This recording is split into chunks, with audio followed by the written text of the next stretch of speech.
Bienvenue à Smallville, capitale mondiale du pain de maïs.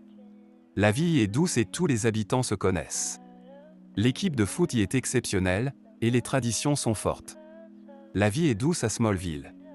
Enfin, jusqu'à ce qu'une pluie de météorites ne s'abatte sur la ville. Dévastation et radiation ont saccagé la commune.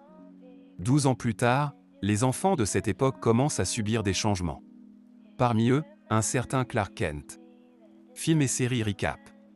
Bonjour et bienvenue, nous allons voir aujourd'hui une série de 2001, appelée Smallville. À la fin de la vidéo, vous vous demanderez: qu'auriez-vous fait avec les pouvoirs de Superman au lycée? J'espère que vous apprécierez.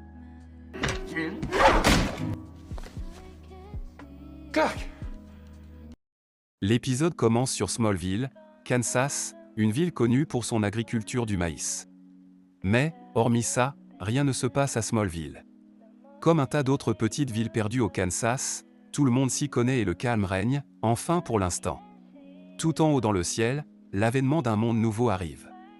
Dans un hélicoptère, Lionel Luthor, chef de la multinationale Luthor Corp, amène en rail de Long son fils, le timide Lex. Il essaie de mimer au maximum son père, qui voit en lui d'énormes ambitions. Ils sont là aujourd'hui pour visiter les champs et la partie agricole de l'entreprise. Sur la terre ferme, nous rencontrons Martha et Jonathan Kent. Alors que tout le monde est au match de foot, Jonathan en profite pour offrir des fleurs à sa femme.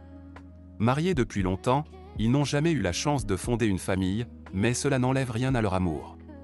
Pourtant, pour Martha, en jouant avec la jeune Lana Lang, avoir un enfant reste son vœu le plus cher. Pendant ce temps, Lionel, après avoir pris possession de manière hostile des terres de petits agriculteurs, laisse Lex, ennuyé, se balader dans les champs. Là, il entend une voix et découvre un homme frêle attaché tel un épouvantail. Seul, l'homme le supplie de l'aider, mais Lex prend peur. C'est alors que l'apocalypse arrive. Du ciel, des météorites tombent. Une pluie d'horreur s'abat sur la petite ville. Devant ses yeux, la jeune Lana voit ses deux parents mourir. Explosions et destructions emplissent la région. Martha et Jonathan, sur la route du retour, sont percutés par l'une d'elles. Lex, dans les champs, subit également l'impact.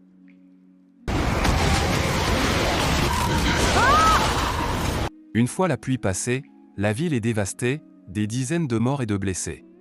Au centre, Lana pleure ses parents. Lionel, lui, court dans les champs en hurlant le nom de son fils. Lorsqu'il le retrouve, celui-ci est sous un tas de plants de maïs.